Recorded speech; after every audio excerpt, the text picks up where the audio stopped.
Mas o que acontece? Nas ações, tá? Nas ações, tu vai te expor, tu vai ter a oscilação, algumas ações pagam dividendos, né? E tu vai ter que ver, tu vai ter que aprender se isso vai compensar ou não para ti. Daqui a pouco, pro teu perfil, daqui a pouco tu é uma pessoa que não quer se expor tanto a esse negócio, né? Daqui a pouco o teu perfil é de todo o teu patrimônio ter 15, 10% em ações. Daqui a pouco essa é a tua ideia, né?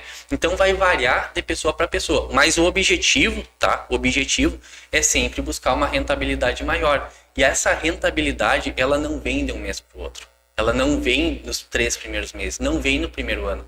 É algo que se consolida com o passar do tempo. Tu vai ter que investir 3, 4, 5, 10 anos para te ter nesse caminho uma rentabilidade melhor, entende? Tu não pode, porque caiu, eu vou saltar fora desse mercado que ele não vale a pena para mim. Não, pelo contrário.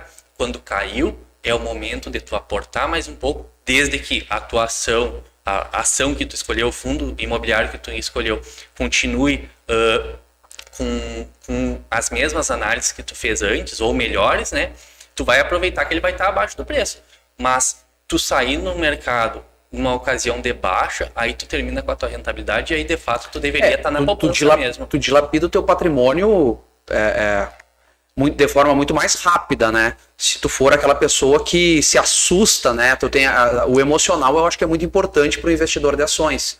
Porque toda oscilação do mercado, inclusive eventos que são externos, né, como guerra, como uma crise global, alguma coisa assim, ela tende a afetar o mercado de ações. E aí existe uma perda nominal no valor das ações, né, mas aquela ação continua. Tu tem 10 ações da empresa X, aquelas ações estão valendo menos, tu ainda continua tendo as 10 ações. Agora, se tu sair daquela posição, aí tu entregou os pontos, né? Exatamente. Tu entregou os pontos, desistiu e vai sair perdendo. Exatamente. E até essa função de, como eu tinha mencionado, eu entrei em novembro de 2018 e comecei a aportar valendo em julho de 2019.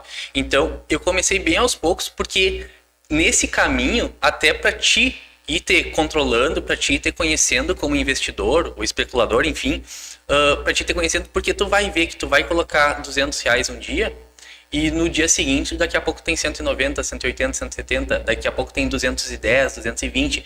Tem essa variação e para ti ter controlando tua ansiedade, parar de abrir a tua conta na corretora todo dia para ver como é que tá. Tu tem que entender que é um negócio, que tu tá investindo em uma empresa, que tu tem que conhecer essa empresa e como todo negócio, tu não tem uma data de validade.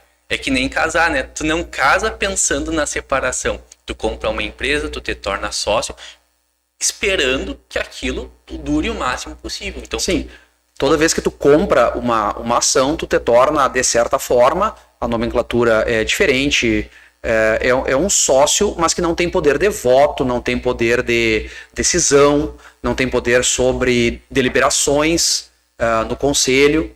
E ante tudo isso, o acionista, que se chama acionista minoritário, né, que é aquele cara que tem algumas ações daquela empresa, como que ele consegue assim controlar, como que ele consegue observar aquela empresa na qual ele investiu, o comportamento dela, se não está sendo, por exemplo, mal administrada?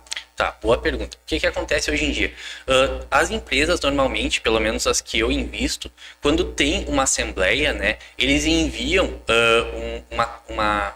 um documento de questionamento para fins de votação. Aí tu vai ali, tu faz aquela votação, de certa forma, tu representa. Tu chega ali, tu consegue expor a tua opinião. Claro, no entanto, eu sou um pequeno investidor, né? Quando existem investidores que têm maior relevância nessas votações. Pelo número de ações. Exatamente. É estritamente pelo número de ações. Não é se tu é branco, é preto, é pobre, é rico. Claro, quem tem mais consegue mais ações. Sim. Mas o que vale especificamente é o número de ações, né? Só retornando que tu tinha mencionado, e aí como é que eu entendo, como é que aspectos de gestão, né?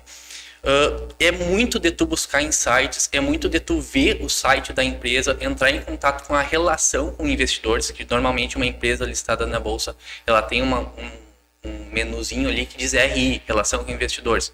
Daqui a pouco tu pega, entra em contato.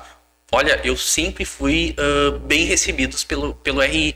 Tu troca e-mail com eles, tu tá com alguma dúvida sobre um demonstrativo. Cara, eles são muito, como é que eu vou dizer, receptivos. Porque eles têm interesse que tu compreendas a empresa, principalmente empresas sérias, né? Que tu compreenda a tese de investimento, compreenda o que os gestores estão fazendo para que cada vez tu compre mais ações, participe mais. Ou que tu abandone a posição também, né? Ou que tu abandone, com certeza. Existe, até vou falar, um caso da Taurus, por exemplo. Ela vinha numa gestão não muito boa. A ação estava R$3, R$4, quebrados assim. Só que essa gestão mudou, a empresa começou a apresentar lucro, a ação consequentemente subiu. Então, o que acontece? Existem situações em que a empresa ela vai passar por uma péssima gestão. Não necessariamente péssima, mas por uma gestão não tão boa assim. Existem situações que isso vai acontecer. E aí vai caber aos acionistas, né, ao conselho deliberativo, verificar que aquele negócio ele não está indo tão bem e retirar aquela peça dali e colocar outra substituindo. Sim, retira a direção, às vezes, né? Coloca outra, mas nesse contexto de retira, coloca o acionista minoritário, aquela pessoa que investe, ela tem que estar atenta a essas questões da empresa. Então, eu digo muito assim, tem pessoas que acreditam que investir em ações não dá trabalho, né? Na verdade, você perde muita hora trabalhada analisando esses documentos. E aí entram um assunto bem polêmico, que é os famosos coaching, né? Aqueles coaching de investidor, ora os traders que largam o emprego, abandonam o emprego, pegam dinheiro a 5, 10% com a agiota e acabam fazendo um aporte diário para ver se faz uma rentabilidade de 13, 14, 15, 20, 30% ao mês.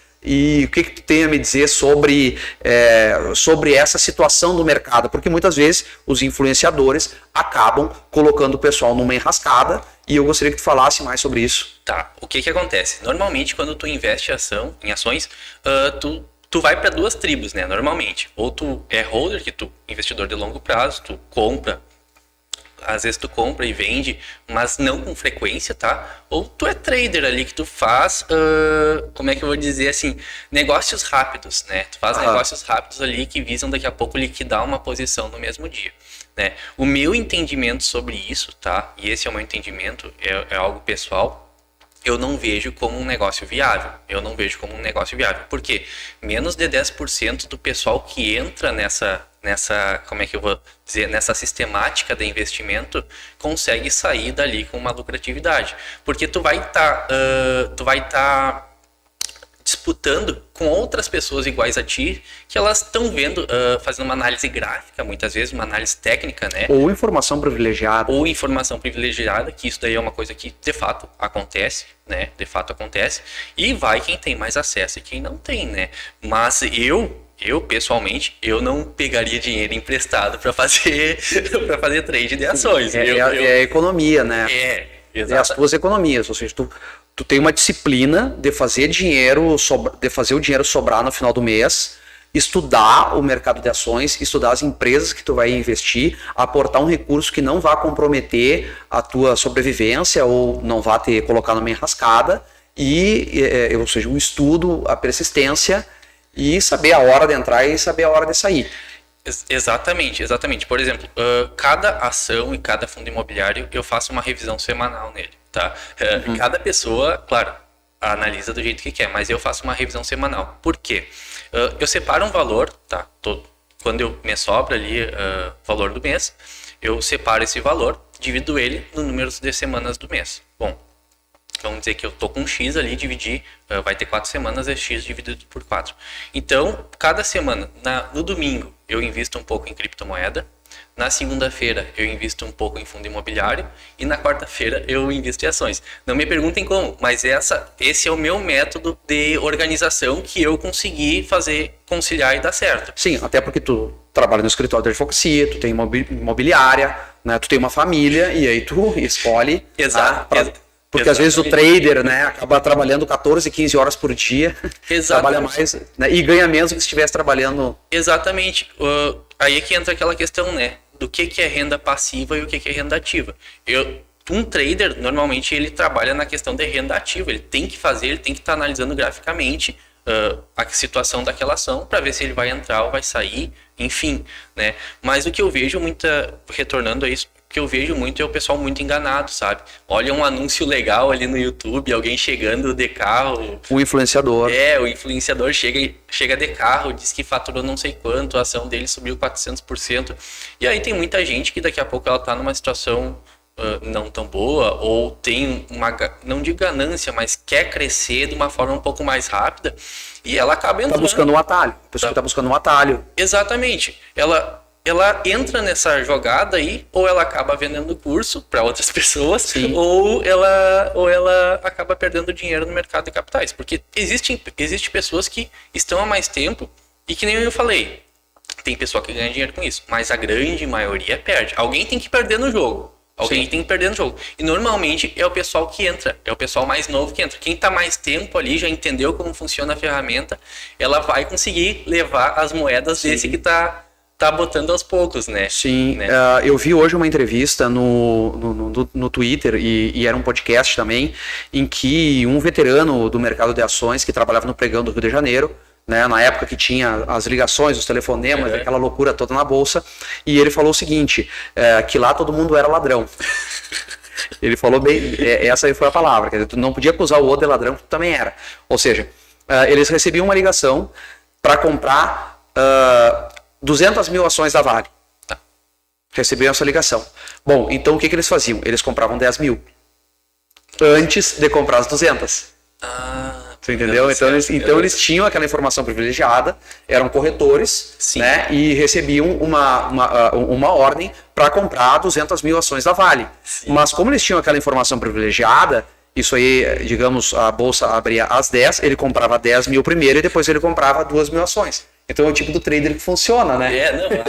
Aí ele chegava, liquidava depois da compra daquelas 200 ações e ganhava um dinheiro em cima daquilo ali. Exatamente, aí vai da moralidade do indivíduo, né? Ele teve a informação de certa forma privilegiada, né? Teve a informação antes ali. E todo mundo fazia isso, segundo o corretor. Não, mas eu não duvido, né? Tipo, meio aquele filme Lobo de Wall Street. Os caras não ganhavam pela empresa ser boa ou ser ruim. Eram pelas informações privilegiadas e pela a corretagem ali, pelo spread da corretagem. Era vender o que os caras queriam, né? Sim. Mas enfim, nesse caso aí é a moralidade da pessoa, né? Claro, ele tinha essa informação, ele usou a informação em prol dele, né? Ele usou.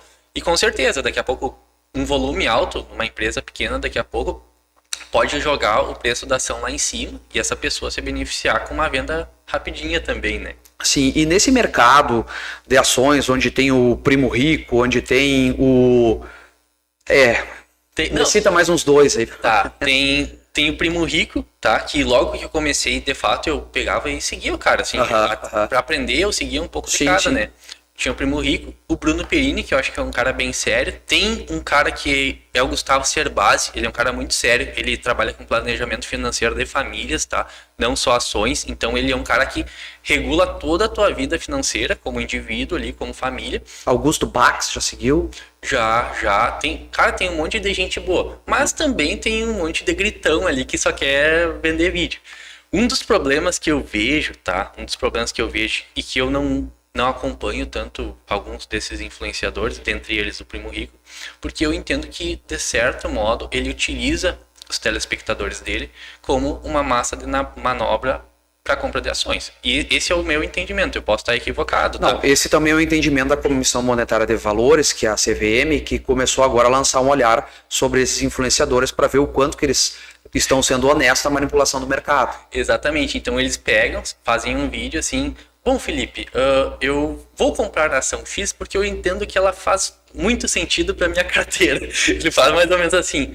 Aí o que acontece? Comprou a ação X, aí os seguidores deles vão lá e compram também a ação X, ela sobe. Daqui a pouco, no vídeo seguinte, eles: bom, pois essa ação se destacou muito na minha carteira, eu vou ter que reduzir ela agora. Aí ele vende, aí no dia seguinte o pessoal tá correndo para vender também. Então, o que acontece? Se tu seguir uma tribo de oba-oba, tu vai acabar te ferrando. Não é assim que o mercado funciona. O mercado funciona quando tu olha para outras ações, além das mais conhecidas, porque hoje em dia são 450 ações, eu acho que a gente tem na nossa bolsa. Se eu não me engano, 450 ações. Se tu vai ficar olhando para as ações que todo mundo fala, tu vai ter um rendimento médio igual a todo mundo. E é um efeito de manada, né? Então todo mundo compra, todo mundo vende, então o boi lerdo bebe água suja. Geralmente aquele último a receber a informação acaba tomando uma água bem suja. Exatamente. Tem muita gente que compra ação com base em título de vídeo do YouTube, né?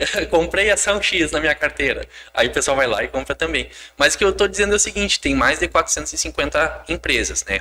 Então se tu não parar um pouco, ver, bom, a minha carteira eu tô começando agora. Eu quero começar no setor bancário, quero começar no setor de construção, no setor de commodity, enfim.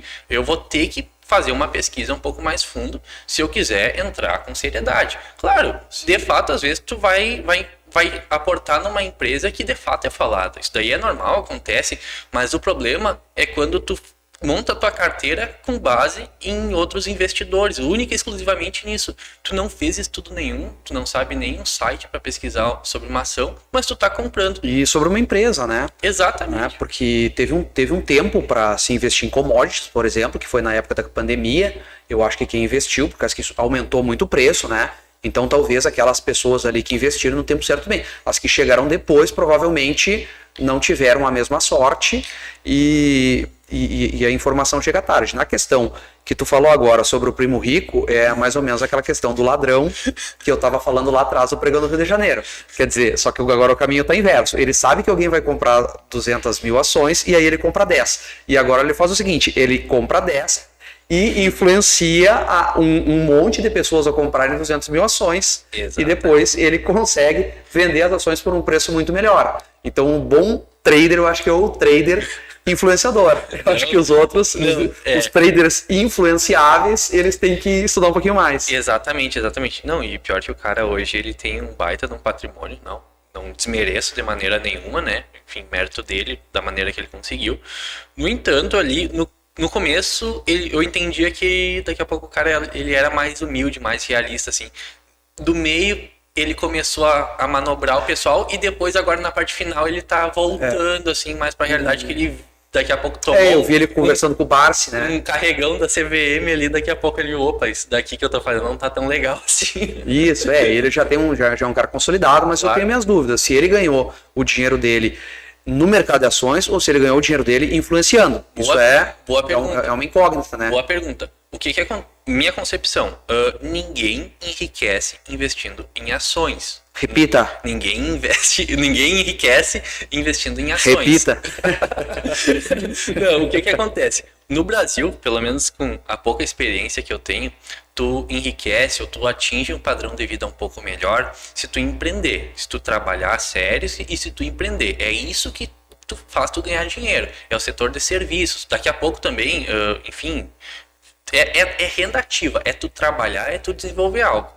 As ações, tá? As ações são uma maneira de tu não deixar o teu patrimônio ser dilapidado pela inflação e tu ter daqui a pouco uma complementação de renda com base nos dividendos que tu recebe das tuas ações e dos teus fundos imobiliários. Mas enriquecer, aí eu já não boto a mão no fogo. É como diz assim, ó, esses dias eu ouvi um podcast a respeito desse assunto, até foi um corte, nem foi um podcast, não é um assunto que eu acompanho muito, apesar de eu gostar bastante.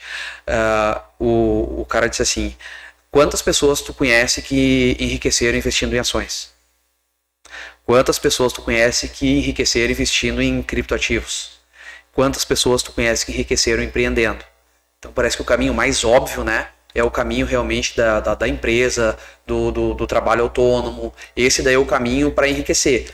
E o caminho, eu acho que das ações, ele é um caminho que pode trazer ganhos, ele é um caminho que ele deve ser construído ao longo de muito tempo e futuramente, com o teu patrimônio em empresas consolidadas, tu continuando a prestar atenção no mercado, tu pode receber bons dividendos e aí tu pode ter uma vida mais confortável, quiçá viver de dividendos. Exatamente, mas até chegar a esse ponto, muitas vezes o pessoal vende uma ilusão que é rapidinho, mas na verdade não, isso daí demora no mínimo de 15 a 20 anos, tá? Para te viver dos teus dividendos.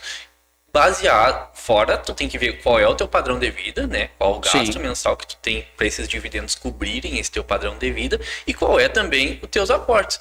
Então, assim, o que acontece muitas vezes? Daqui a pouco o cara tá meio apertado, tá? O cara tá meio apertado, não tá passando por uma situação boa, ele tem lá, sei lá, 2.000, R$ 1.000 ali, e ele chega para ti e pergunta, e aí, cara, tem uma ação boa aí que eu posso botar para tirar uma grana? Pá, esse cara aí, ele tá fadado ao fracasso no mercado de ações, porque ele quer um ganho rápido, ele tá precisando e ele tá entendendo o mercado de uma forma totalmente equivocada. Não é assim que funciona, não existe ganho rápido. Tu vai consolidando o teu patrimônio, os teus aportes, os teus dividendos com o passar do tempo. As coisas. O meu primeiro dividendo foi 75 centavos. O dia que eu recebi aquilo assim, eu fiquei, pá, que legal, meu primeiro dividendo. Claro, hoje é um pouco mais, né? Mas não aconteceu do dia pra noite. Não foi botando R$ 1.000 Sim, e ainda vem acontecendo, né? Ainda vem acontecendo. Exatamente. É um caminho que tu começou. Que eu comecei e tô construindo ele. É uma escadinha que eu vou subindo. Cada mês eu vou... Faz em torno de 3 anos, né? Exatamente. 3 anos e meio, por aí. Novembro de 2018 eu comecei especulando. Tu vai fazer 4 anos. Isso, 4 anos. E julho de 2019 eu comecei aportando mais sério. Tracei o objetivo. Então, dá para arredondar para quase 4 anos. Quase 4 anos. É o começo do caminho, né? Para quem quer investir aí, para construir um patrimônio, claro, em cima disso daí. E o que te leva a construir o teu patrimônio em cima de ações e não ir para um mercado mais tradicional, que nem o Filipinho aqui, que gosta de investir em imóveis? Não, aí é que tá, Felipe, aí é que tá. Eu tô no mercado de ações, mas eu não fecho as portas para posteriormente, né? Até eu tenho a mentalidade daqui a pouco de começar a adquirir imóveis com o passar do tempo, tá? Mas o que eu vejo hoje, para mim, que fica adequado ao meu perfil. Se eu vou comprar um imóvel hoje e botar para alugar, eu vou ter uma rentabilidade média, tá? Não tô dizendo, tem pessoas que conseguem mais, outras que conseguem menos, mas de em torno de 8% ao ano, tá? Tô chutando aqui. Concordo contigo. Tá. Daqui a pouco eu investindo em fundos imobiliários e dependendo do fundo imobiliário que eu investi, porque se dividem em 3, normalmente é tijolos, fundos de papéis e fundos de fundos, tá? Tem subclasses, mas aí... Fundos de fundos são os derivativos? São fundos imobiliários que investem em outros fundos imobiliários, tá? É como se estivesse pagando uma gestora para olhar o que é melhor e captar para te investir, entendeu? Numa única cota. Numa única cota, tu pode ter outros 30 fundos, por exemplo, tá?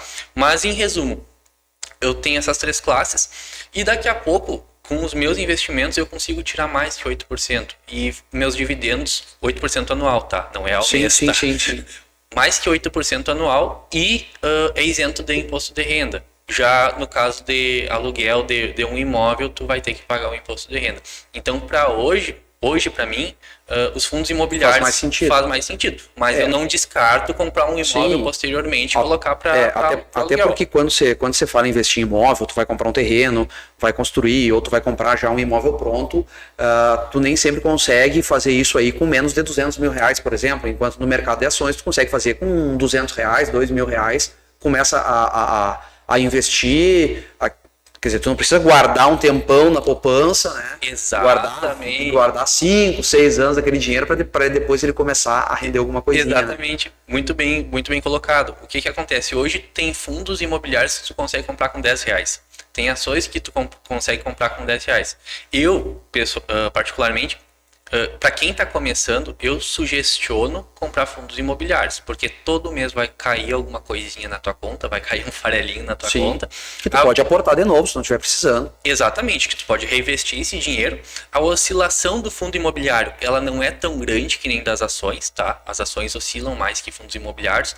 E nesse momento que a gente está passando, com a Selic a 13%, o fundo imobiliário, o pessoal... geralmente quer uma rentabilidade maior, né? Então, eles deixaram de aportar muitas vezes no fundo imobiliário e colocaram na Selic. Então, o fundo imobiliário, sei lá, que valia 100, hoje ele está custando 90, mas ele segue pagando a mesma coisa. Entendi. Então, é uma oportunidade de tu entrar com ele descontado. Tu vai comprar uma coisa que vale 100, mas só que o preço dela hoje está 90. Em razão do pessoal ver que a rentabilidade está em outro lado. Mas mesmo assim, ele segue pagando, né? Sim, é que a política de juros agora está favorecendo o rentista. né? Aquela pessoa que deposita lá em CDI e deixa quieto, né? E deu pra bola, né? Simplesmente não faz nada. Exatamente. Todo mercado, ele é cíclico, né? Tem ciclos de alta, ciclos de baixa. Isso em ações, fundos imobiliários, criptomoedas, Tesouro Selic. Enfim, o que a gente viu até, acho que foi essa semana, que teve a reunião do Copom, né? Que é a cada 45 dias. E a taxa Selic estava 13,75. Tinha gente que tinha expectativa que ia ir para 14, mas ela ficou estagnada. Manteve no 13,75. Eu apostei, eu fiz uma aposta no Twitter com um cara muito top que eu sigo, o Serjão. Ele é um gestor de ações. Uhum. E ele colocou que naquela vez que a Selic saiu de 13,5 para 13,75, o Copom anunciou que provavelmente na próxima reunião haveria outra suba. Sim. E ele colocou, mas por que os caras já dizem que vai ter outra suba? Eles podiam simplesmente ficar quietos e ver o mercado e ver o que vai acontecer depois. E eu disse, Serjão, calma, e o suspense. E dizer assim, mas que suspense? Eles já estão dizendo que vai aumentar. Aí agora eu procurei a postagem dos 45 dias atrás, printei a reportagem da Infomoney e mandei pra ele. Eu digo, viu como era suspense? E ele disse, também me ganhou uma. Eu perguntei, já posso dar um masterclass? E ele, não.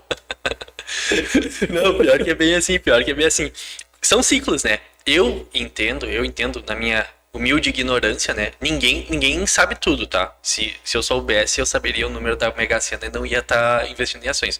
Mas eu entendo que pode começar agora um ciclo de baixa. Eu acredito que a Selic agora ela vai estabilizar por um tempo e vai começar a diminuir, né? Porque a inflação que chegou a 12%, 13%. A inflação nominal. A nominal, exatamente, a nominal. Ela começou a reduzir. Ela está em 10,8 hoje, se eu não me engano.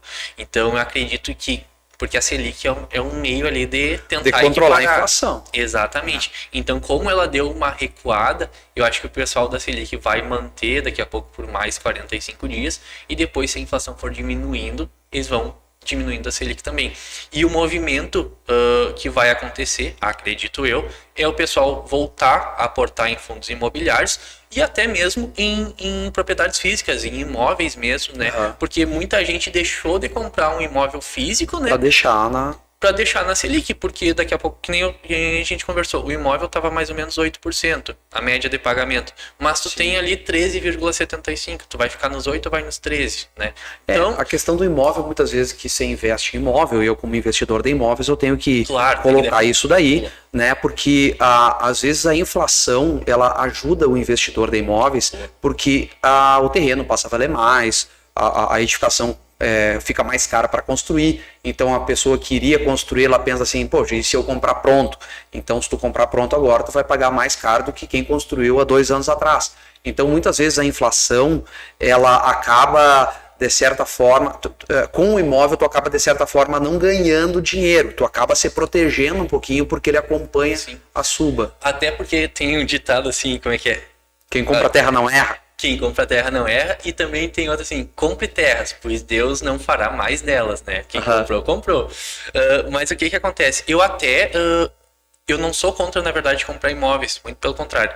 Eu sou contra tu tirar da possível compra de um imóvel ou da possível compra de um fundo imobiliário e investir na Selic. Isso eu sou contra. Por quê? Tu vai ter aquele ganho ali, mas diferentemente de um fundo imobiliário ou de um imóvel, a Selic ela não vai se valorizar. Por exemplo, eu vou conseguir os meus, 10% em fundo imobiliário, mas existe a possibilidade daquela cota se valorizar daqui a 2, 3 anos. Da mesma forma que existe a possibilidade desse terreno que tu comprou se valorizar. Então, além do aluguel, tu ganhando uma valorização. Aí o perfil da Selic é aquele cara que prefere o dividendo e não a valorização da ação. Nem o dividendo, mas sim a rentabilidade.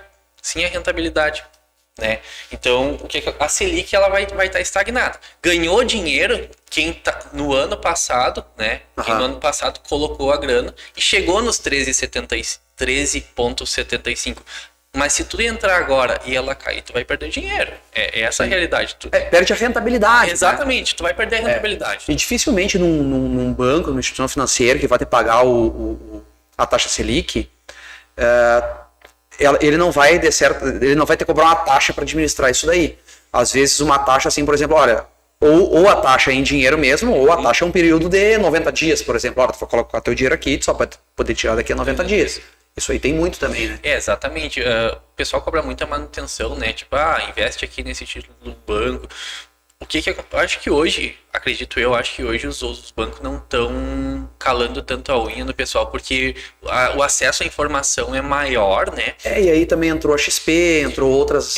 Entrou os bancos digitais, né? Porque muitas vezes é só tu deixar a tua grana ali no próprio banco e ele já vai rende automaticamente, né? Então, assim, o banco tradicional, né? Ele passou por um mau bocado, né?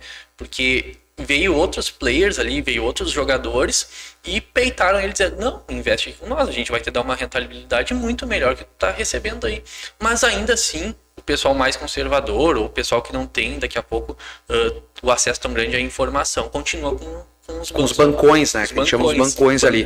Então agora, já que a gente falou de bancões, vamos falar sobre um case bem atual e que eu tive uma previsão certa, mas não adianta fazer uma previsão certa e não investir, né? Do Nubank. O Nubank, eu sabia que ele ia abrir, ele começou aquela coisa do Nubank, um banco disruptivo, digital, vai mudar o mercado financeiro, a questão de não enfrentar fila, de ser tudo mais rápido, de não ter taxa para pagamento. Então foi algo assim que mudou, de certa forma, o atendimento. E inicialmente, eu não sei como é que está agora, mas ele é um pouco mais fácil de mexer do que os bancões. Sim. Se eu pegasse um aplicativo do Bradesco, por exemplo, que eu tive conta há um tempo atrás, e pegasse o aplicativo do Nubank, eu não preciso de um manual que não precisava do Bradesco. Sim. Tipo, para mim fazer uma transferência era uma coisa. Exatamente. Até a questão de TED, se eu não me engano, o Nubank foi o primeiro a isentar o TED. Então ele captou muita gente com isso também. Mas aí ele inventou o IPO, né? Olha, vamos fazer um IPO, vamos lá para a bolsa, vamos vender ações. Inclusive deram, acho que uma ação para cada correntista. Isso, exatamente. Tu tinha a possibilidade de pegar o pedacinho do Nubank, né? Tu tinha a opção de pegar esse pedacinho que era uma BDR, né? Era uma BDR. Então o que acontece? Eles fizeram um IPO na NYSE, que é a bolsa de Nova York. E foi possibilitado que cada acionista do Nubank, cada correntista do Nubank tivesse a possibilidade de ter uma BDR, né? Então, se tu pegou ali, beleza, tu lucrou, tu não pagou nada, né? Tu recebeu aquele pedacinho. Que seria R$10, né?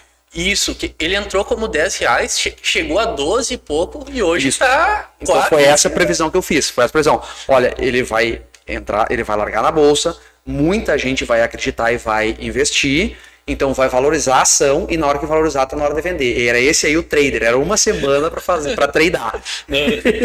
Eu digo, olha, a gente tem uma semana para tradar. Mas eu não tradei e acabei perdendo. Não, faz parte. Se eu te falar que eu conheci o Bitcoin quando ele tava R$7 e não comprei, eu era um miúdo assim, tu não vai acreditar.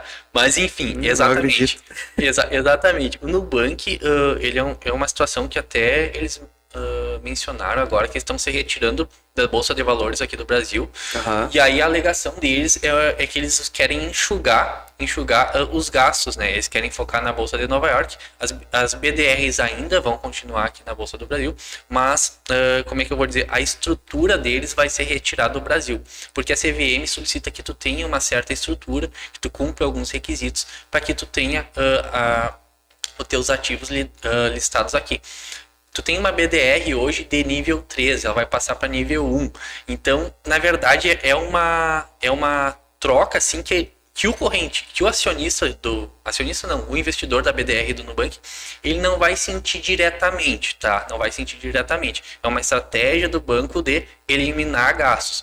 Mas tu vai ter essa possibilidade de, a cada 6 BDR, tu converter numa estoque. O que é uma estoque? É uma ação nos Estados Unidos daí. Então tu vai entrar em contato. Mas então ele desaparece. Deixa eu ver se eu entendi. Ele vai simplesmente desaparecer aqui da B3? Não, a BDR vai continuar existindo.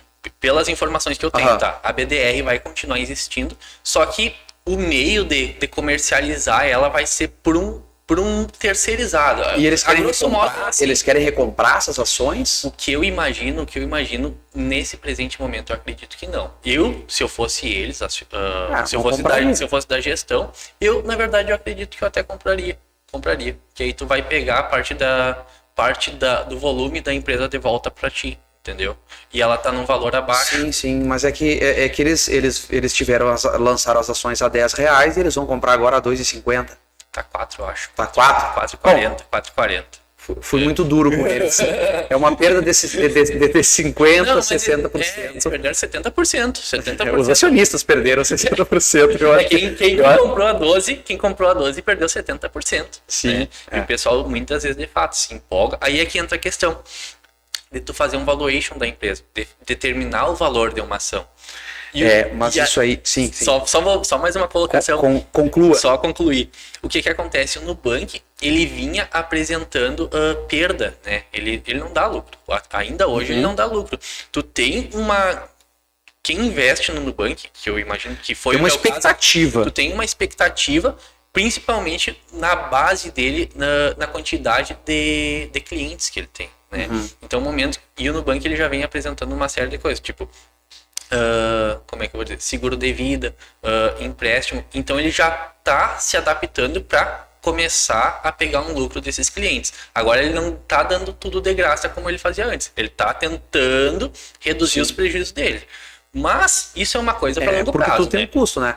Mas veja bem, como os outros. Sim. Veja bem, para lá um pouquinho.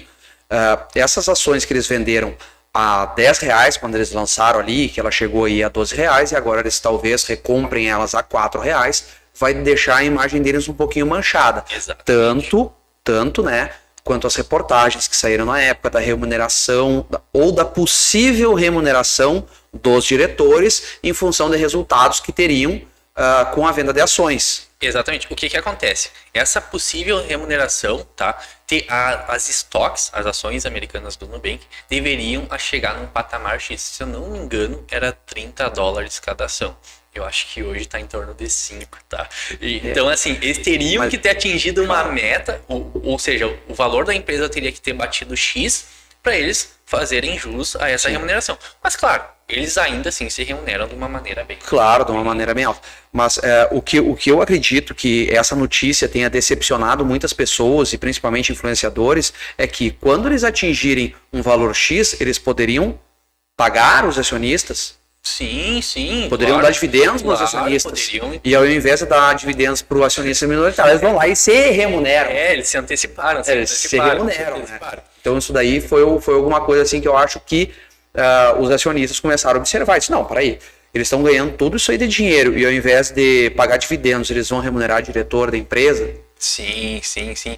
A política deles aí pegou bem mal, na realidade, né? Mas o que acontece? Muita gente defende o Nubank e assim, eu sou um defensor, de certo modo, porque eu entendo que a base de clientes dele é muito grande. Existe uma possibilidade ainda de expansão e eles estão adotando políticas, né, de tentar obter mais lucro. Claro que... Botaram a Anitta pra rua. Também. Claro que a situação da possível remuneração se atingisse o preço X pegou muito mal, com certeza pegou muito mal. Mas existe se não me engano, maior investidor, Warren Buffett, o cara botou 1 bi no Nubank. E ele não é muito de investir nessas empresas de tecnologias. Então, assim, se esse cara, ele entrou nessa empresa, né? E aí é que tá. O Nubank, só para deixar claro. Olha o movimento de mercado. Só pra se fosse na criptomoeda, era uma baleia. Sim, mas só para deixar claro, o Nubank na minha carteira, ele corresponde a 1,2% da minha carteira. Então eu tenho uma exposição mínima no Nubank. Não vai fazer diferença para mim se o Nubank quebrar amanhã ou não. Então, claro, foi um aporte um pouco especulativo meu? Foi, com certeza. Mas a minha exposição a essa empresa é mínima perto da que eu tenho com as outras. Eu tenho quase 5% em criptomoeda. Ou seja, eu tenho mais criptomoeda do que o Nubank. A gente já vai chegar na criptomoeda, só para me contar 2 erros grosseiros que eu tive, né? Um com o Nubank, quando o Nubank chamou a Anitta, eu disse, e aí todo mundo criticou, eu disse, nossa, mas que coisa legal, tu vê só, porque a Anitta influencia muita gente também, ela traz um público diferente, que eu achei interessante. E por fim, né, foi horrível, terminou com ela. E a outra foi no início da pandemia, quando começou a pandemia, fecharam todas as lojas e o comércio eletrônico seguiu bombando. E a Magazine Luiza, que é outra empresa que chegou a ser chamada queridinha da Bolsa Brasileira, tinha uma expertise já no mercado digital. Sim, o marketplace, né? Isso, então, digamos assim, ó, ela já tinha, muitas empresas tiveram que correr atrás. Ou seja, tem uma plataforma digital no qual a pessoa compra, paga, acompanha o recebimento dela, já tem toda uma logística pronta e agora as lojas estão fechadas, as pessoas têm que comprar em casa, né, estão recebendo um auxílio, vão começar a se digitalizar e ela fez um movimento seguinte, olha, tu tem uma lojinha, tu tá com a lojinha fechada, beleza. Vem para Magazine Luiza, coloca o nosso marketplace, que a gente vai dar toda a estrutura de tecnologia, que demoraria muito para a pessoa criar, e principalmente a logística. Claro. Que seria, assim, algo inimaginável de uma pessoa que não tem contato com a transformação digital. Claro. Quer dizer, ia depender dos correios. Lógico, no meio da pandemia, com o correio fechado. Sim. Poxa, a pessoa não ia conseguir vender. E fora que aquele custo dela também seria muito alto, né? Então é muito melhor daqui a pouco entregar para uma empresa X, que ela vai ter contratos daqui a pouco com transportadoras, enfim, com o pessoal da TI, para reduzir esse custo. Então ela apresentava uma proposta para esse pessoal bem interessante, né? Pois é. E aí quando eu olhei isso aí, eu disse assim, nossa, a Magalu vai disparar de novo. Eu vou perder outra. E aí eu digo assim, bom, duas vezes que eu disse, ó, tá aqui para ganhar, e o Felipe disse assim, mas eu sou um cara conservador, não é isso aí que eu quero para minha vida. E eu assim, ó, ia ser 2 erros grosseiros que eu ia cometer, porque depois, tanto no Nubank quanto a Magalu, foram a timba, como diz o gaúcho. Exatamente. Se eu não me engano, a Magazine Luiza, ela chegou a R$27 o valor da ação. Chegou a quase 30, né? E foi parar o que agora? Menos de 10? Agora tá 4 uns quebrados. Ui, já tá 4, tá menos de 5 já. E aí o que acontece? Quando ela tava 27 e pouco, assim, ó, eu não entendia. Eu sinceramente, eu olhei um pouco, eu vi um vídeo no YouTube de um influenciador financeiro, né? Dizendo que estava comprando Magazine Luiza porque fazia sentido para ele. Beleza. Se faz sentido, então eu vou olhar. Peguei e botei na ponta da caneta. Cara, Magazine Luiza na época de 2020, eles estavam pagando 20 vezes o lucro da empresa. Tá? 20 vezes o lucro da empresa. Ou seja, tu estava precificando essa empresa 20 vezes mais do que ela valia. Então tu estava dizendo assim que era quase um unicórnio o negócio, né? Então... é muito fora da realidade, né? Se tu não estudar qualquer negócio, né? Poxa, tu vai pagar de dividendos os lucros. Exatamente. Eu entendia que para mim, pro meu entendimento, a minha forma de investir estava muito fora, estava muito descolado da realidade. Porque daqui a pouco parece uma questão de pirâmide, né? Ou seja, tu remunera com pessoas que estão comprando, porque se os dividendos não saíam dos lucros, saíam da venda de ações. E só mais uma dentro, eu acho que ela estava a 400%. Tava 400%. Cara, não vou te dizer exatamente porque eu não quero mentir, passar do lançamento, digamos assim. Tava 400%, 400 vezes o valor patrimonial. Era uma coisa assim, era uma estupidez do que ela tava sendo. Ainda hoje, a 4 e pouco, ela tá mais que o valor patrimonial dela. É o que chamam de valuation freestyle, né? O cara... é o estilo livre de dizer quanto é que uma empresa vale. Exatamente. O que eu oriento para quem tá começando, tá? Acha um site que tu te localize, por exemplo, eu uso o Status Invest, tá? Larga ali o valor da empresa que tu tem interesse e começa a analisar de forma séria. Olha ali, essa empresa tá dando lucro esse ano, essa empresa não tá, qual é o valor patrimonial dela, qual é a dívida dela, qual é a projeção de lucro que ela tem pro ano que vem, qual é a média de dividendos que ela pagou nos últimos 10 anos. Cara, é bem por aí. É tu pegar, sentar, fazer o cálculo. E aí tu vai partir para uma análise fundamentalista, tá? Não uma análise técnica. A análise fundamentalista, tu vai pegar esses aspectos matemáticos e também daqui a pouco tu vai colocar alguns fatores subjetivos. A gestão é boa, vamos botar aqui mais tanto por cento então de valor nessa empresa. Ela vem pagando o dividendo de forma consistente, tá crescendo, enfim, vamos botar mais tanto. E daí tu tira um preço justo dessa empresa.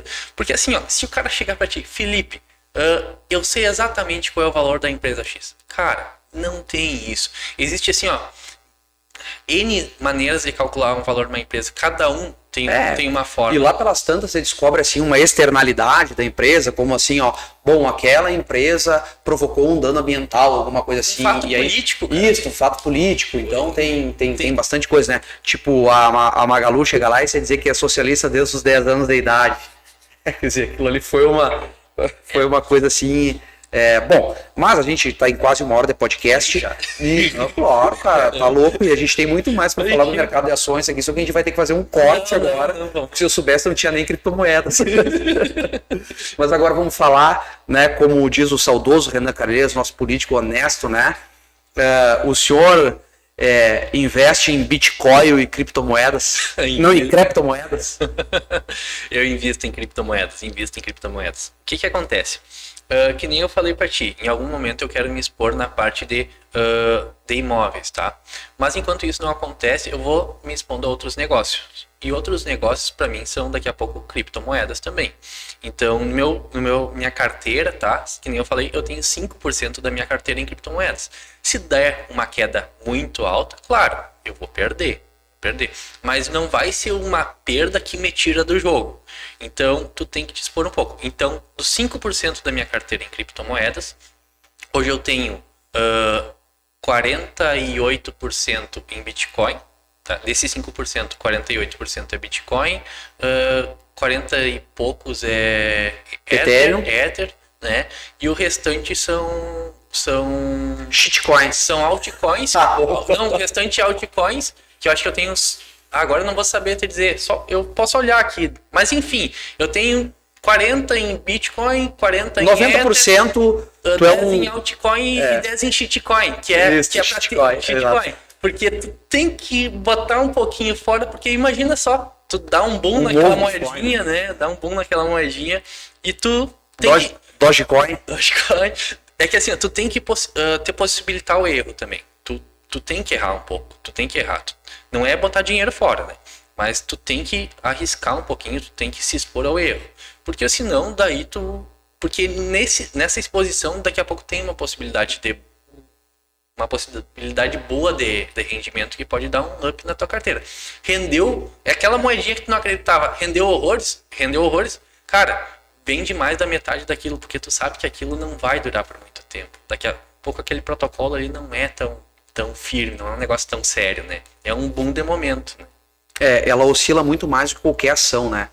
Exatamente. E, por exemplo, assim, a gente pega agora no último ano o Bitcoin teve 65 mil dólares, né? E hoje eu acho que tá 18 mil e alguma coisa. Exatamente.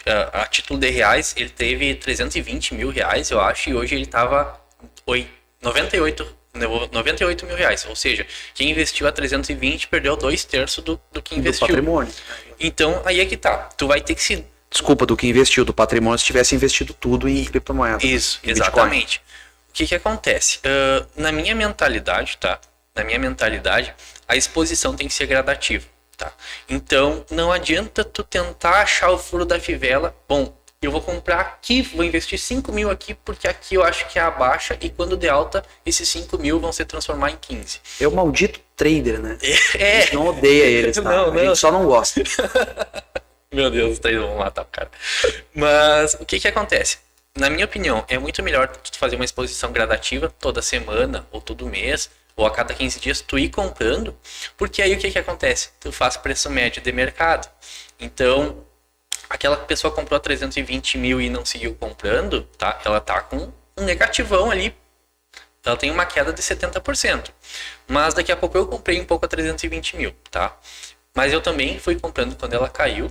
Eu fui comprando agora quando ela tava 98. E eu olho alguns marcadores, né? O MVRV. E aí, quando esse marcador ele diz assim, olha, aqui é o momento em que o Bitcoin vale a pena comprar, vale a pena aumentar o aporte. Aí eu dobro o aporte nele para que o meu preço médio se estabilize. Então daqui a pouco o meu preço médio está batendo com o valor hoje de mercado. E aí no próximo boom, tá? Não tem como prever, tá? Não tem como prever. Mas a gente sabe que o mercado tem ciclos. A gente tem o ciclo do bull, do touro, que é a subida, né? O ciclo do urso, o urso, né, que é a caída. A gente tem um momento de estabilização e um momento de recuperação. Hoje eu entendo que a gente está no momento do urso, ali a gente tem uma queda, mas depois é o momento de estabilização e recuperação. Então, o negócio é tu fazer um preço médio bom para que quando ela suba novamente, né, tu ter o teu lucro aí. Sim, o preço médio de compra tu vai prestando atenção nos valores que tu comprou e tu vai fazendo uma média. Exatamente. E daqui a pouco aquela tua média ela começa a ficar consistente ao longo do prazo. Então, quando o preço está abaixo da média, tu compra. Exatamente. Quando o valor está abaixo da tua média, né? Quando o valor está abaixo da tua média, esse é o momento de tu comprar ou daqui a pouco dobrar o aporte. Então, tu investia, sei lá, R$100, então tu não investe mais 100, daqui a pouco tu investe 200, né? Que tu consegue recuperar uma média, fazer um preço com o valor de mercado atual, e quando subir, tu vai ter um ganho maior, né? E tem os bitcoinheiros, né, que são viciados em Bitcoin, que eles realmente acreditam ainda que o Bitcoin, apesar dessa oscilação que teve,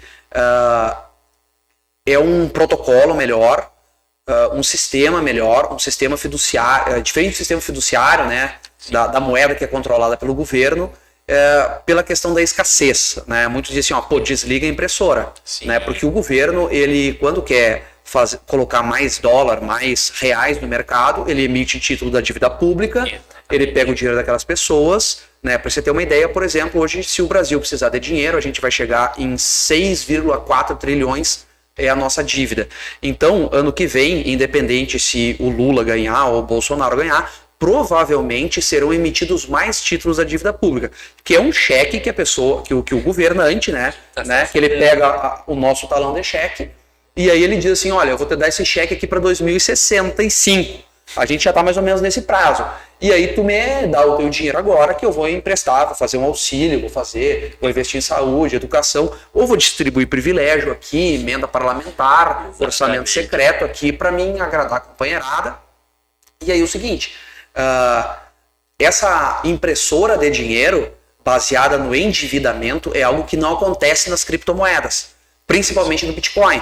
Porque o Bitcoin ele tem, por exemplo, um número de 21 milhões de Bitcoins. Muitos desses Bitcoins já estão perdidos, porque no início o Bitcoin não valia nada. Exatamente. Né? Não valia porcaria nenhuma. Então tu tinha lá, sei lá, 100 mil Bitcoin num pendrive. O Bitcoin era R$7 na época que eu conheci o Bitcoin. Não, e ele já foi de graça. Sim, já foi gratuito. Já foi gratuito, né? Tu ia lá e baixava uns Bitcoin lá e deu pra bola. Exatamente. Né? Até tem a história da pizza que foi paga com 12 mil Bitcoins, né? Exatamente. O Bitcoin até ele foi idealizado pelo Satoshi Nakamoto. Ninguém sabe. É um codinome, né? Exatamente. E se é uma pessoa ou 10 pessoas, ninguém sabe. Era isso que eu ia ter que falar. Ninguém se sabe se é ele, é ela, se são eles, se são elas, que grupo é esse, é uma empresa ou o quê. Sim. Mas é o Satoshi Nakamoto ali que inventou o Bitcoin.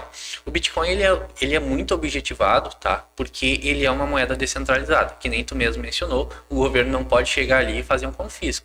O Bitcoin tu pode pegar, colocar ele dentro do teu celular e botar na tua wallet, né?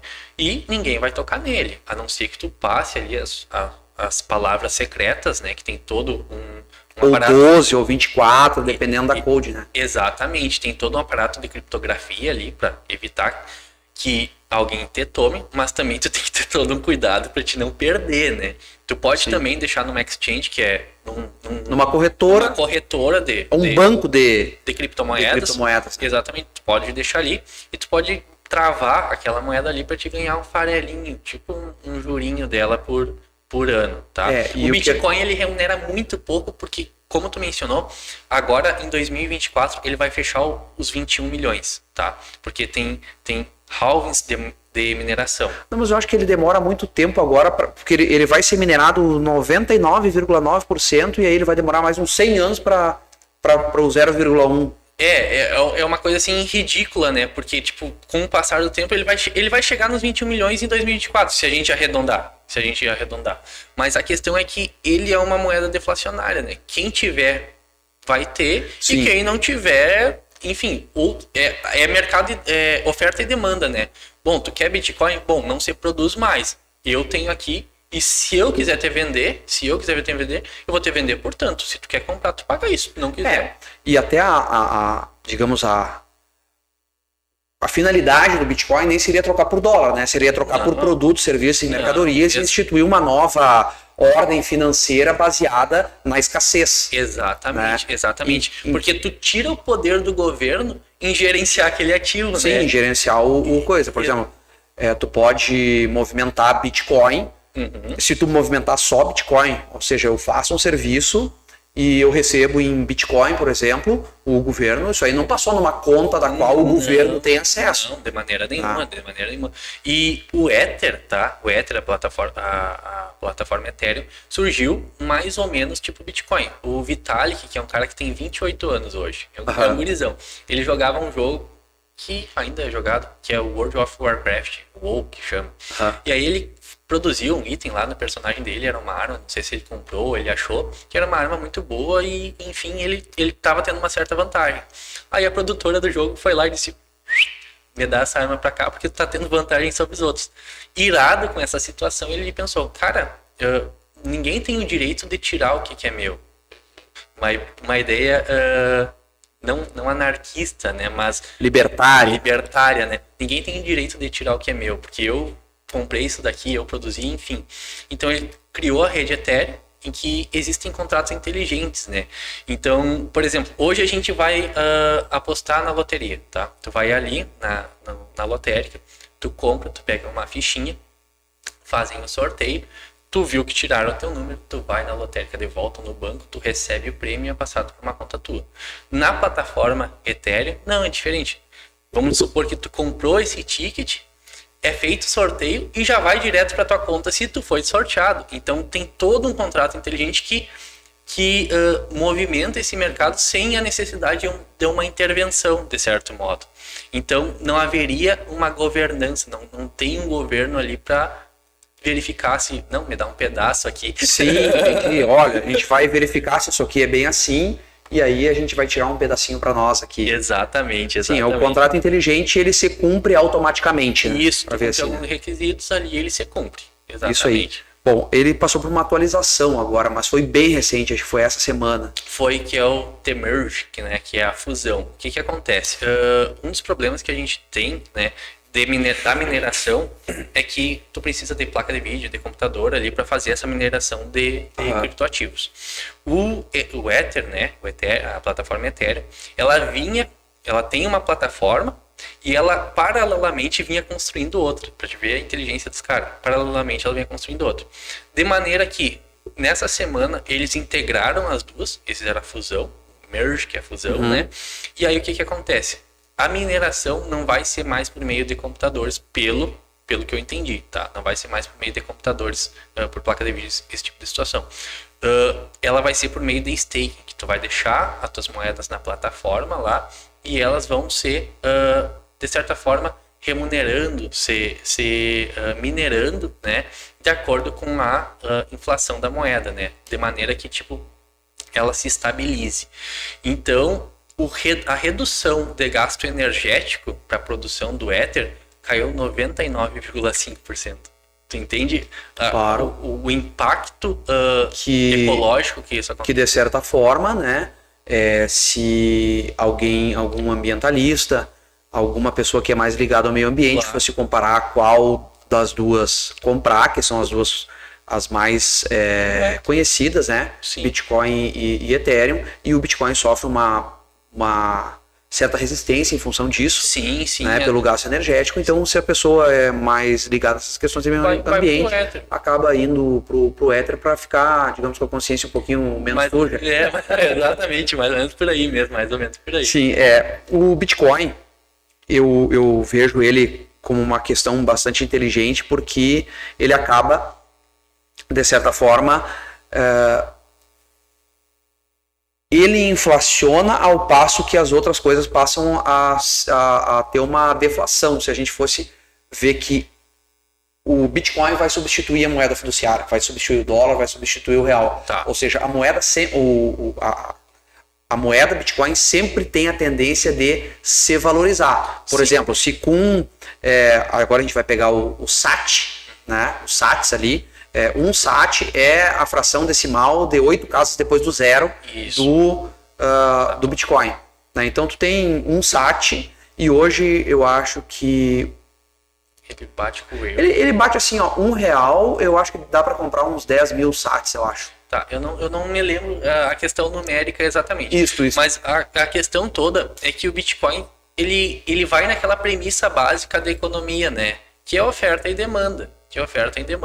Então, Ele se Ele, autorregula. assim, ó, apostaram muito na escassez. Isso. Olha, a escassez da moeda, a moeda tem isso aqui de moeda. Exatamente. Então, quer dizer, isso daqui é uma coisa muito boa. Mas isso aqui pode ser dividido em tantas quantas forem necessárias. Até para deixar claro para alguém que estiver vendo, não é necessariamente tu comprar um Bitcoin a 98 claro. mil. Tu compra uma fraçãozinha dele. Tu tem 50 essas- reais, tu compra frações Essas dele, frações são chamadas de satoshis, né? Isso, Que é o sats. E aí a pessoa vai lá e compra, por exemplo, 100 reais e daqui a pouco esses 100 reais dá 10 mil sats. né? Isso, exatamente. Digamos, eu não sei, tem que converter direitinho Sim, ali. tem que fazer toda uma conversão. Mas, então, esses sats, eles substituiriam o real e o dólar. Sim. Por exemplo, eu vou no mercado e aí ao invés de eu gastar 100 reais, eu gasto 10 mil satoshis. Sim. 10 mil sats, né? Gastei os meus 10 mil sats, ano que vem eu vou no mercado e eu vou gastar, para comprar a mesma coisa, 9 mil sats. Sim. Quer dizer, a moeda ela é deflacionária, ela Exatamente. passa a sofrer uma deflação por causa da escassez da moeda. Ela começa Então, a valorizar conforme ela for sendo adotada,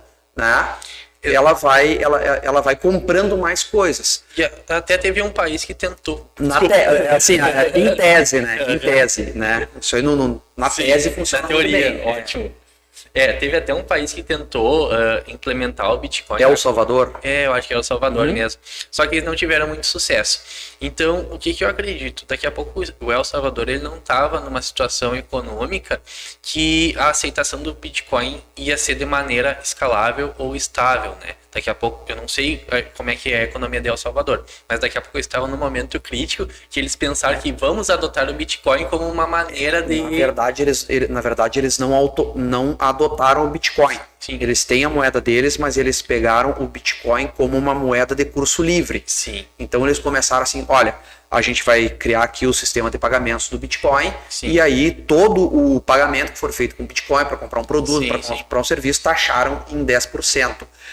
Inicialmente isso deu certo, teve uma ampla adoção, né? Então tinha imagens assim realmente simbólicas, assim, que o cara foi lá no sapateiro, Sim, né, para consertar um sapato, uma coisa muito Sim, muito não um serviço simples, um serviço até muito corriqueiro, muito humilde, digamos Sim. assim, né, consertar um sapato, coisa normal. e foi pago com Bitcoin, que é uma moeda de alta tecnologia, Sim. usada só por nerd, que conseguiu o curso livre naquele país. O que acontece? Mas aí que tá.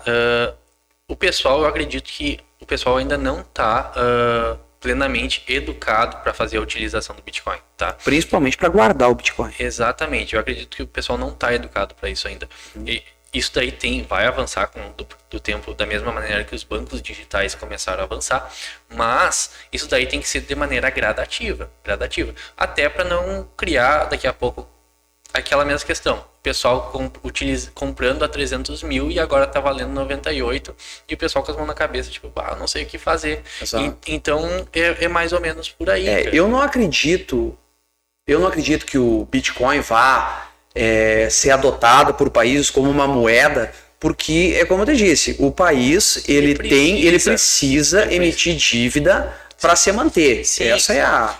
O que acontece? Daqui a pouco o país pode até comprar daqui a pouco um pouco de Bitcoin, isso daí existiria essa possibilidade. No entanto, um país abrir mão da própria moeda, que ele controla, que ele pode governar e emitir mais. E outra coisa, ninguém abriria mão. E outra coisa, eu acho que os bitcoinheiros são muito sonhador, porque eles têm o Bitcoin, mas o Estado tem um canhão. A Rússia tem bomba atômica. Não, com certeza. Quer dizer, então na hora, tu tá aí com a tua Codivar, tudo bem, agora eu vou proibir. Ninguém vai usar isso aí. E quem usar isso daí vai cometer um crime, vai tirar 10 anos de cadeia. Cara, é uma possibilidade. Né? O Estado controlador pode fazer isso, com certeza. Com força. Né? Aí vai de te permanecer nesse estado ou não, né? Daqui a pouco tu não tem nem condições de sair desse lugar, né? Não tem opção, tu vai ficar aqui.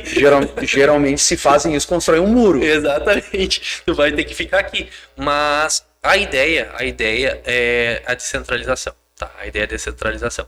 A questão do Estado adotar ou não, eu acredito que o Estado ele não vai adotar, porque o Bitcoin tem o objetivo de ser, de certa forma, anti-Estado. Não numa ideia anarquista de anti-Estado, mas de integrar aos poucos.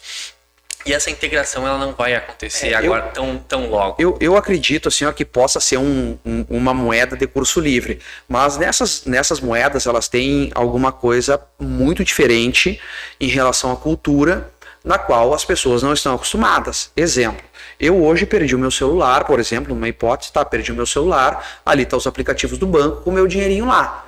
Então eu chego lá no banco e digo assim, olha, eu perdi meu celular, eu queria que tu cadastrasse o aplicativo aqui, ou eu quero recuperar a senha. E o banco prontamente, claro, senhor Felipe, vamos lá, tá aqui a sua senha nova, tá aqui o novo cadastro, não sei o quê. Só que se tu vai chegar nisso aí, tu tem que saber o seguinte, olha, é descentralizado. Então, perdeu. E assim, mas então para eu buscar mais segurança, eu vou numa exchange. Bom, aí tu chega lá numa corretora, tu compra e aí tem aqueles, não são teus. Exatamente, a qualquer momento o governo ele pode chegar no dono da exchange ali e dizer, olha, ninguém mexe mais nesses Bitcoin aí. Exato. E de fato aconteceu com a Binance, se eu não me engano. Aconteceu um momento... A Binance é chinesa, né? Eu acho que é. É chinesa. E aconteceu com a Binance isso daí. Então, o pessoal ele não está acostumado ainda a ter uma wallet no celular, saber as palavras-chave. Então, é aquela questão, o costume da utilização tem que ser gradual. Tu mesmo, tu perdeu o teu celular, tá? Imagina se tu perde uma wallet com, sei lá, 2 Bitcoin, que hoje dá quase 300 mil. Tu ia te perdoar por perder? Não, de maneira nenhuma. Então, vai da cultura. A cultura. Tu te acostumar com essas tecnologias para depois haver uma implementação efetiva. Eu acredito assim, ó, que, como te disse, eu acho que o Estado não abre mão disso, mas caso o Estado venha a permitir que o Bitcoin seja uma moeda de curso livre, né? Ou seja, uma moeda de curso livre é aquela que não pode ser recusada. Por exemplo, olha, aqui a gente vai instituir aqui um comércio em Bitcoin. Tu pode, como tu chegar com reais ali para comprar. Sim. Então tu chegou lá com, olha, eu quero comprar e quero te pagar em Bitcoin. Olha, tá aqui, estou recebendo aqui em Bitcoin. E como é o Salvador, tu vai pagar 10%. Tá aqui o meu endereço. Isso, tá aqui meu endereço, né? Vai ficar aquela taxinha de 10% lá pro governo. Ou se o governo for um pouco mais comunista, 50% de taxa, talvez 70%. Vai saber a taxa, né? Vai saber a taxa. Isso aí é o Estado que vai decidir. Mas deixar essas pessoas totalmente à margem, como os libertários sonham, eu acho isso algo muito irreal, assim, eu acho até infantil. Não, como eu disse, o Estado tem o canhão. Eu concordo. Eu invisto, mas eu também sou realista. Eu não tenho aquele sonho assim que daqui a X anos vai estar todo mundo usando e não vão ter criado um novo real, um novo cruzeiro, vão ter adotado exclusivamente Bitcoin. Não, eu estou exposto a esse mercado, né, de uma forma mais reduzida, mas com expectativa, mas com o pé na realidade. Eu entendo que ela vai subir. Mas até ela ser adotada por todo mundo, aí já é outra história. E aí falam também, né, que o sistema fiduciário não tem lastro, né, porque antes para se emitir moeda, antigamente, em 1970, né, para se emitir moeda, o que fazia? Vamos garimpar ouro, tem esse ouro aqui, vamos guardar esse ouro. Tentado vários lastros. Isso, vários lastros. Então, a gente vai emitir moeda conforme a gente vai tendo esse ouro aqui guardado. Exatamente. Né? Lá por 1970 e poucos, resolveram lá nos Estados Unidos que, olha, a gente não tá mais nem aí se tem ouro ou não. A gente vai ligar a impressora aqui porque a gente precisa gastar e o nosso lastro agora vai ser o endividamento. Os Estados Unidos hoje deve 30 trilhões de dólares, né? E o Brasil deve só 1. E aí quando a gente fala, por exemplo, em responsabilidade fiscal, alguma coisa do tipo, o Brasil sofre uma penalidade, o real cai e o dólar está sempre. Para você ter uma ideia, teve uma crise há um ano atrás, ou logo no final da pandemia, que não existia container no mundo. E aí foram ver onde é que estavam os containers estavam todos nos Estados Unidos. E os Estados Unidos emitiam dólar, compravam de todos os países e simplesmente não exportavam nada. Exatamente. Né? Não exportavam nada. É muita importação que eles trabalham. Isso aí. Então eles compravam tudo simplesmente emitindo moeda. Sim. Quer dizer, eu acho que vai chegar um ponto, e a gente está numa mudança geopolítica que acontece uma vez a cada 100, 200 anos, não é sempre que acontece, em que provavelmente China, Índia, Rússia, por ter um mercado consumidor muito forte, a gente está falando aí daqui a pouco de, sei lá, quase 3 bilhões de pessoas, né? Enquanto os Estados Unidos... Tem 0,4, né? e a Índia 1,5, eu acho. Aí já dá os 3. Isso, e aí a Rússia tem 300, mais ou menos a mesma população dos Estados Unidos, eu acho que também está em torno de 300 milhões de pessoas. Eu falei bilhões em algum momento, não, é milhões. Né? Então, eles têm Rússia, China, Estados Unidos, eles estão, daqui a pouco, pera lá, eu não vou mais fazer negócio em dólar, até porque estão botando ali um boicote em cima da Rússia em razão da guerra da Ucrânia, e o Putin lá decidiu que agora só vai negociar em rublos. Exatamente. Quer dizer, então daqui a pouco, se os Estados Unidos estão endividados, emitindo título da dívida pública, etc, tão endividados a ponto de eles nem exportarem tanto, os contêineres estão tudo lá porque eles não exportam nada, aquele pessoal diz assim, não, mas para aí, por que eu vou aceitar a moeda americana se com isso eu estou fortalecendo um país que está expandindo a OTAN e quer me largar uma bomba no rabo aqui, como o Putin, daqui a pouco a OTAN está expandindo demais, isso, aquilo, Exatamente. Então, tem uma mudança geopolítica muito grande, eu acho que os anarquistas, os libertários, os caras que são mais infantil, assim, eles não veem quem é que tem o canhão e não prestam atenção nessas coisas. Então, acho que às vezes começa a dar uma certa viajada. Luiz Paulo, para nós encerrar, é contigo. Tá. Bom, pessoal, que nem eu falei, comecei em 2018, né? Esse mercado aí está cada vez mais crescendo. Hoje em dia são cerca de 3 milhões de investidores aqui no Brasil. Claro, a população economicamente ativa aqui no Brasil está em torno de 100 milhões de pessoas, então a gente tem mais ou menos 3% de investidores. O mercado brasileiro, ele é composto por 25% de pessoas físicas, tá? O mercado brasileiro a título de bolsa, 25% de pessoas físicas. A gente tem 50% de capital de fora, capital estrangeiro, e aí depois vem empresas e instituições também brasileiras. Então o que eu quero dizer é o seguinte, 50% do mercado de valores é composto por investidores de fora. E eu acho que daqui a pouco a gente não precisa olhar tanto para fora. Eu acho que tem muita empresa boa aqui, tem muito fundo imobiliário bom, e a gente não pode olhar sempre para as mesmas coisas. A gente tem que procurar lapidar oportunidades de empresas que estão querendo mostrar o serviço, estão querendo mostrar o potencial, e também a gente não pode querer ter um ganho tão rápido. A gente tem que pensar como sócio. Eu quero me associar àquela empresa, eu estou comprando ação daquela empresa, então por 10 anos eu vou aguentar os trancos e barrancos dela e vou receber por isso, né? E tudo isso é com base numa análise, tá? Então, queria agradecer aqui a oportunidade, e eu nem imaginava que ia ser tão longo assim a conversa, né? A gente vai ter que fazer Enfim, a gente vai ter que fazer uma boia agora para continuar, que a conversa tá boa. Mas eu agradeço a todos os espectadores aí e o convite. Eu que agradeço ali. E para eu encerrar agora, esse mercado de criptoativos é um mercado que eu estudei. Antes de estudar eles, eu estudei a questão do mercado de ações, e eu identifiquei que o mercado de ações, o mercado de cripto, ou seja, o mercado de investimento, todo ele dá trabalho. Com certeza. Como eu disse, a minha função, hoje eu sou empresário, eu sou advogado, eu trabalho nas minhas empresas, eu advogo, e é daí que eu ganho dinheiro. Para eu ter uma mudança de perfil daquele investidor que investe em imóveis, que ele está enxergando, que ele está vendo para um investimento em ações, eu acho que o meu estudo, a minha atenção teria que ser muito maior, e que com isso eu iria trabalhar muito mais. Ou seja, eu já conheço o mercado de imóveis, eu já estou nesse mercado há bastante tempo, geralmente eu também estou por ser empresário. Quando eu construo um imóvel, eu já imagino qual a finalidade dele. Exatamente. E nisso eu estudo o ponto, a localização do terreno, o tipo do prédio. Eu faço várias coisas, assim, Tu faz o valuation do teu negócio. Isso. Então, toda vez que eu invisto no imóvel, eu não invisto no imóvel porque ele é barato. Tipo, eu vou comprar aquele imóvel porque ele é barato. Às vezes aquele imóvel tá barato porque já tá difícil de alugar, porque a localização é ruim, ou porque aquela pessoa tá sabendo assim, poxa, eu vou vender esse terreno aqui barato porque esses dias me ligaram que na CP, olha, vai ter uma pista de moto lá não sei onde. Eu tô indignado que eu comprei esse terreno. Então, quer dizer, as pessoas, por terem uma informação, elas daqui a pouco desvalorizam o imóvel e elas colocam. Então, eu sempre penso muito bem aonde eu vou investir, e sempre invisto.